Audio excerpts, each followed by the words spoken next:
तुम्ही एक साधा विचार करा, बांगलादेशमध्ये अल्पसंख्या आहे हिंदू, त्यांना आज ठेचून ठेचून मारलं जात.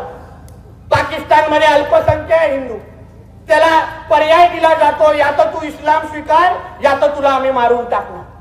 आणि आपल्या देशामध्ये किती लाड केले जातात, कुठल्या योजना काढायच्या, कुठले स्कीम यांच्यासाठी आणायची. मग ते मौलाना आझाद असो, आझाद असो, आणि हे जेवढे शासकीय योजनांचे सगळे लाभ हे लोकच घेणार. आता जरा विचारात ते मुख्यमंत्री लाडली बहीण योजनेची यादी जरा तुमच्या समोर दाखवतो, कलेक्टरांना सांगतो जरा दाखवा.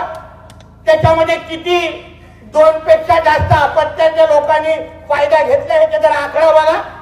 मी तर फडणवीस साहेबांना आम्ही सगळेजण विनंती करणार आहे, मुख्यमंत्री साहेबांना, की साहेब त्या मुख्यमंत्री लाडली बहीण योजनामध्ये बदल करा, आपल्या आदिवासी बांधवांना थोडं सूट द्या आणि नंतर 2 अपत्य लोकांपर्यंत ती योजना पोहोचणार असं नियम त्याच्यात घाला आणि तरच फायदा घ्यायला द्या.